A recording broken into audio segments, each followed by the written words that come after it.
Hey y'all, it's your girl Tatsu back with another book video. I'm reading The Hunger Games for the first time. What? You heard that right. And yes, I am 30 years old reading it for the first time. Now, don't judge. I've seen all the movies. Well, all but the one that I think came out like in 2024 or something like that. And I want to obviously watch that, read all the books before the new movie that's coming out this year in 2026 actually comes out. So, ta-da! This is me filming my intro, even though I just finished this, because I forgot to film an intro. And then, because I started binging this, I didn't do any of my spoiled filled parts, like reactions. I filmed like 2 or 3 clips and then binged it all yesterday. Barely even annotated or anything because I was just okay, because I already know I love the storyline, right? Like I already knew I loved it. But then the movies, first of all, do a great job, in my opinion. They do a great job of capturing the story, but this was so much cooler to actually dive into things, you know? I'm going to talk about it more in a second, but I'm going to say bye now so you can see we're going to rewind so you can see the clips that I did record, and then I'm going to come back and actually wrap this video up. So, see you in a moment. What? See ya in a moment. Let's try that again. See ya in a moment. Okay, so part of my appearance, because I'm currently laying in bed and it's late, but I'm starting Hunger Games right now, and I already love the writing. Love the writing. I'm on page 2, and just the way she's describing the cat, I'm like, shut the fuck up. Like, you're painting such a vivid picture. Oh, I'm so excited for this. Let's go!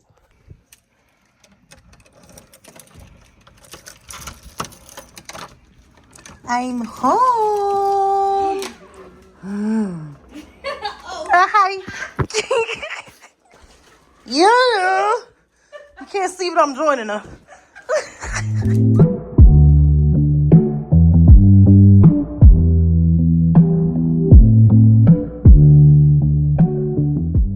Okay, so we have a quick update.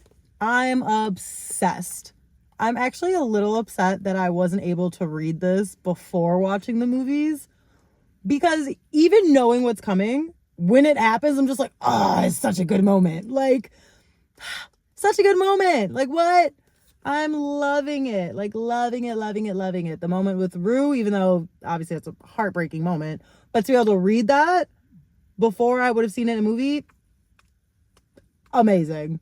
Amazing. Like, there's just so much. I wish I could have experienced this for the first time reading it versus the movie. But either way, I'm still having a beautiful time with it. And I feel like I'm going to finish this maybe in a day. Probably. Maybe a day and a half. I only have 100 and I think 20 pages left, which for me, I'm speeding through this. Oh my God, I'm speeding through this. I know it's an easy read. It's like an 8th grade reading level or whatever, but it's been fucking great. And I totally forgot to mention why I look like this. I just came from an acting gig. I don't think I can really post too much about it. So I'm just going to show you guys the location of where we filmed. But I can't really tell you the brand, what we filmed, or anything like that until after it's dropped. But it was a commercial. I did my little acting, had me my little script and shit, you know what I'm saying? It was fun. It was a great time.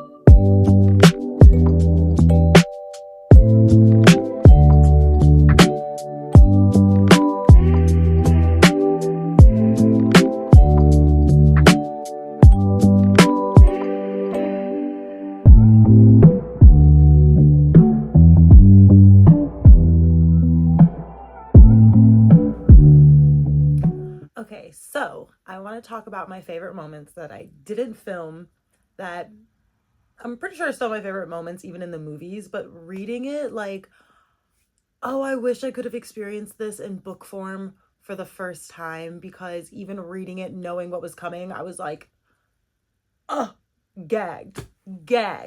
Okay, so I mentioned Rue in that one clip because it was just the first thing that came to mind, because it's one of, like, in my opinion, one of the more emotional times in the first book, you know? Even in the movie itself, it's one of those times where I was like, oh my God. But the whole, when she shoots the arrow through the apple, yeah, I feel like the book does that whole scene better, because every time I've seen the movie more than once, right? And when I'm watching the movie, it never really sunk into me that, like, yeah, they've been there watching 23 contestants before her go. They're rich yuppie people. They're over it. They're tired. They're bored. Like, I should have picked that up. Like, that should have, you know. But I just thought, like, oh, it's because she's one of the poor girls that, like, they didn't care to watch her. They just assumed she's gonna lose anyway. That's what my mind went. It wasn't even all the other factors on top of it. And I'm pretty sure in the movie, I'm gonna rewatch the movie before I post this, so maybe I should have waited to talk about this. Whatever. I don't care. You're only gonna get a clip of me and Jan watching the movie together, and then me and her she'll mostly talk about it at that point, because I'm gonna do it all now. Anyway, I'm pretty sure in the movie she just shoots one arrow and misses, and that's when they all immediately just turn around and don't give her another shot, and they make it seem like, oh, so what should she do next? Versus in the book, she does multiple things without shooting it up there, and none of them are paying attention, and she's like, fuck this, like, you guys are pissing me off. And then that's when she shoots the arrow, and I was like, okay. To me, that's like one of the most savage moments in the entire first movie, first book, whatever you want to say. Like, I love that. One of the most gagged moments is when Peter talks about how he was in love before he came to the games. And they're like, oh, well, if you win, you know, she'll love you. She'll want to be with you. And he's like, oh, I don't think that can happen because she came here with me. If I got to freaking read that for the first time, I don't know why it has such a more powerful effect reading it than it does when I watched it. And again, I like the movies. I really do enjoy the movies. I think they did a great job following the story. But I just feel like reading it is just so much more dramatic. Like, that did not just happen. I don't know. It just, literally, I wrote screaming, shouting, throwing up. Like, and again, I knew that was coming. I knew it was coming, and I absolutely adored that part. And another part that I love, that of course it's him. It's always him. And I don't even remember this in the movies. But again, it's been a while. I need to rewatch them. Maybe it's also just not in there. I don't know. But the part where Peter talks about, like, he wants to die as himself. Oh my God, I love that. I love that. Like, I don't want to come into this game and have the Capitol change me. Like, I'd rather die as myself than let them turn me into their monster. You know what I'm saying? Like, okay, sir. Okay. Also, just so you guys know, in the movies, the actor who plays Peeta, yeah, I've always had a crush on him, like, my entire life. So that doesn't help. That doesn't help. But, like, also the way he's written in this book, baby, I love you. I love you. Bread boy, come here. Come here, bread boy. Oh, it's just another line that Peeta says, because again, I fucking love him. It says, you know, you're kind of squeamish for such a lethal person. And again, I don't know if that's in the movie either, but I feel like that line was just so cute, because, like, yeah. And then again, another part where I love Peeta. I remember everything about you, says Peeta, tucking a loose strand of hair behind her ear. You're the only one who wasn't paying attention. I was like, if you don't get her, which again, pretty sure that's in the movie, but reading it is just so much more dramatic. And then her answer, I am now. Oh, girl, yes. Yes, like, I love it. I don't know how else to say it, but I love it. There are parts that I marked that I obviously don't really like. First of all, the fact that Pan Am is literally America.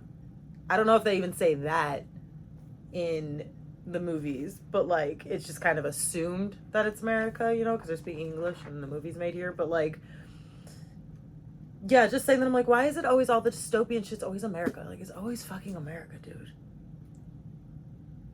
Anyway, a part that kind of reminded me about America, which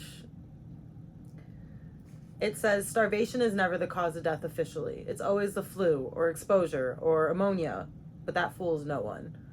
Talking about how like kids die all the time in District 12. Let me tell you right now, they be lying about all sorts of shit all the motherfucking time. Things that cause cancer, they be lying about. They be killing these kids. They don't care about your kids. They don't care about you. They don't care about you. Anyway. Oh, the whole freaking jabber what are they called? Tracker jabber jackers. The whole tracker jackers, the nests and all that. I feel like in the movie, unless again maybe I'm just not remembering these tiny details like that. But the fact that they left all what the nests were even for, like the fact that those are a mutation from them, I remember it as just being like something they put in the games, and she knows of it because the game's been around for so long. It's a tactic they've used before. But no, these were nests that they used in the original like resistance against the Capitol. They put up these nests as a weapon against their own freaking people. And then they removed all the nests that were near the Capitol during that time, but then they left them in other districts, and District 11 is the one that had to deal with them, which is why Rue was able to help Katniss, was because she's like, yeah, we know how to deal with them, we know what to do, like, you know what I'm saying? But yeah, just the fact that they did that, I'm just like, yeah, America would do that shit. America would absolutely do that shit. Ew. Ew, ew, ew. What's this last one I marked? Oh, this part, I thought, oh my God, because I feel like this is so relatable for so many people, especially in America, because we stay in survival mode. Like, if I asked you the question, who are you if you weren't in survival mode? Do you know how to answer that? Like, what would you do with your time? Who would you be if you never had to worry about where your next meal is coming from? Never had to worry about ever paying a bill again? Like, those are things that you never had to worry about. Who would you be and what would you do? Some people don't know how to answer that, and Katniss had to go through that. So she says, no more fear of hunger, a new kind of freedom. But then what? What would my life look like on a daily basis? Most of it has been consumed with the acquisition of food. Take that away, and I'm not really sure who I am. What is my identity? I feel like that's relatable for a lot of people. Like, a lot of people are so stuck in survival mode all the time that like, they don't even know how to be happy. They don't know how to take control of their life. And like, life is going to happen to you, babe, no matter what. All you can control is how you react to it. You can't control what happens to you or what people do to you. So like, that's just a question to sit with, you know? Anyway, now I'm going to go watch the first movie with Jan. I mean, not tonight. Tonight I'm going to a gig, which is why I'm filming this when I look cute. But we will make plans, and I will watch it with her before this month is up and get the shit posted. That's what she sounds like, because she's panicking. Okay, you're on chapter 15, and thoughts? Part 2 is more exciting than part 1. Dexter!